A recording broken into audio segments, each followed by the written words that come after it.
আসসালামু আলাইকুম। বাংলাদেশ বেতার, রাজশাহী। স্থানীয় সংবাদ পড়ছি গোলাম মর্তুজা হেনা। প্রধান নির্বাচন কমিশনার এএসএম নাসির উদ্দিন ৩ দিনের সফরে আজ রাজশাহী আসছেন। সফরকালে তিনি ত্রয়োদশ জাতীয় সংসদ নির্বাচনের প্রস্তুতি পর্যালোচনা ও স্থানীয় প্রশাসন ও নিরাপত্তা সংস্থার সঙ্গে মতবিনিময় করবেন। সফরের প্রথম দিন আজ প্রধান নির্বাচন কমিশনার বিমানযোগে ঢাকা থেকে রাজশাহীতে পৌঁছবেন এবং রাজশাহী সার্কিট হাউসে অবস্থান করবেন। আগামীকাল সার্কিট হাউসে আঞ্চলিক নির্বাচন কর্মকর্তা, অতিরিক্ত আঞ্চলিক নির্বাচন কর্মকর্তা, সিনিয়র জেলা নির্বাচন কর্মকর্তা এবং উপজেলা কর্মকর্তাগণের সঙ্গে মতবিনিময় সভায় অংশগ্রহণ করবেন। সভায় ত্রয়োদশ জাতীয় সংসদ নির্বাচনের প্রস্তুতি, নির্বাচনী কার্যক্রমের গুণগত মান, নিরাপত্তা এবং জনসাধারণের অংশগ্রহণ বাড়ানোর বিষয়ে আলোচনা করা হবে। একই দিন বিকেলে আঞ্চলিক লোক প্রশাসন প্রশিক্ষণ কেন্দ্রেও আরপিএটিসি রাজশাহীতে আরও একটি মতবিনিময় সভা অনুষ্ঠিত হবে। রাজশাহী জেলা সফরের মাধ্যমে প্রধান নির্বাচন কমিশনার নির্বাচনের প্রস্তুতি তদারকি করবেন এবং সকল সংশ্লিষ্ট কর্তৃপক্ষকে কার্যক্রমের সময়সূচি এবং দায়িত্ব যথাযথভাবে পালন করতে নির্দেশনা দেবেন। আগামী রবিবার সকালে প্রধান নির্বাচন কমিশনার বিমানযোগে ঢাকার উদ্দেশ্যে রওনা হবেন। চাঁদাবাজ লুটপাট মুক্ত দেশ গড়তে পিআর পদ্ধতিতে নির্বাচনের বিকল্প নেই বলে মন্তব্য করেছেন জামাতে ইসলামের কেন্দ্রীয় নায়েবে আমির ও সাবেক এমপি অধ্যাপক মুজিবুর রহমান।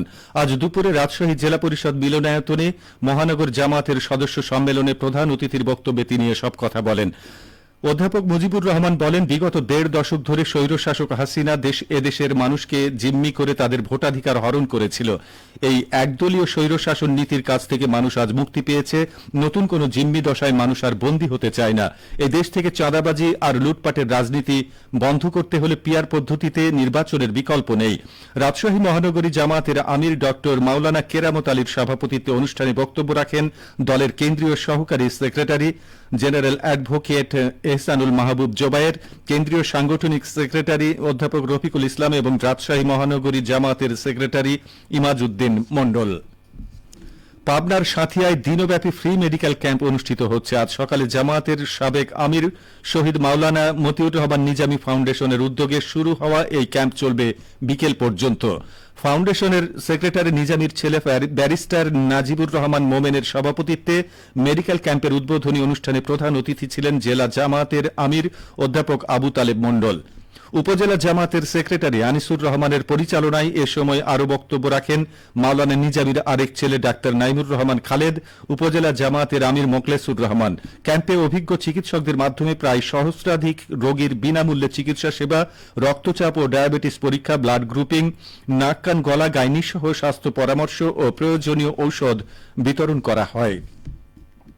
সাপ ও সর্পদংশন প্রতিরোধ ও চিকিৎসা শীর্ষক প্রশিক্ষণ কর্মশালা নাটোরের সিংড়ায় অনুষ্ঠিত হয়েছে। আজ উপজেলা কৃষি হলরুমে আয়োজিত কর্মশালায় প্রধান অতিথি ছিলেন সিংড়া উপজেলা নির্বাহী officer Mazharul Islam.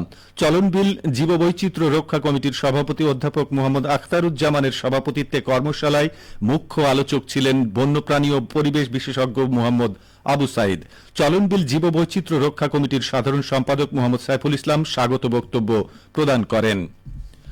Bangladesh football federation বাফুফের সভাপতি তাবিথ আওয়াল বলেছেন, ফুটবল ফেডারেশনের দায়িত্ব যেমন কাঠামো তৈরি করে দেওয়া এবং প্রশিক্ষণে সহায়তা করা, তেমনি সবার দায়িত্ব শিক্ষার সঙ্গে ক্রীড়ার চর্চাকে যুক্ত করা।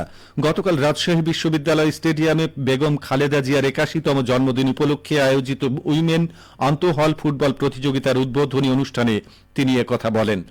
বাফুফের সভাপতি বলেন, জাতীয়তাবাদী দল বিশ্বাস করে শিক্ষার জায়গাকে আরও প্রসারিত করার জন্য প্রতিটি বিশ্ববিদ্যালয়ে স্টেডিয়াম এবং প্রতিটি বিদ্যালয়ের সামনে খেলার মাঠ থাকা উচিত। রাজশাহী বিশ্ববিদ্যালয় এগিয়ে রয়েছে, এখানে একটি সমৃদ্ধ স্টেডিয়াম রয়েছে।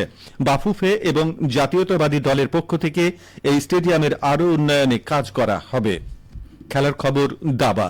নাটোর জেলা ক্রীড়া সংস্থার আয়োজনে দাবা প্রতিযোগিতা শুরু হয়েছে। আজ সকালে রানী ভবানী রাজবাড়ী চত্বরে প্রতিযোগিতার উদ্বোধন করেন অতিরিক্ত জেলা প্রশাসক মোহাম্মদ আবুল হায়াত। জেলা ক্রীড়া অফিসার রাকিবুল হাসান এসামি জানান, জেলার ৭টি উপজেলা থেকে ৬৪ জন দাবা খেলোয়াড় প্রতিযোগিতায় অংশগ্রহণ করছেন। চ্যাম্পিয়ন একজন পরবর্তীতে বিভাগীয় পর্যায়ের প্রতিযোগিতায় অংশগ্রহণ করবেন। সবশেষে আবহাওয়া। আজ রাজশাহীতে সর্বোচ্চ তাপমাত্রা ছিল ৩.৫ ডিগ্রি এবং সর্বনিম্ন ২৫ ডিগ্রি সেলসিয়াস।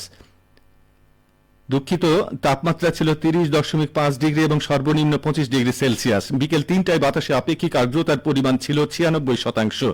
রাজশাহী ও পার্শ্ববর্তী এলাকায় আজ সূর্যাস্ত সন্ধ্যে 6টা 33 মিনিটে। সংবাদ শেষ হলো। আমাদের পরবর্তী স্থানীয় ইংরেজি সংবাদ সন্ধ্যে 6টা 5 মিনিটে।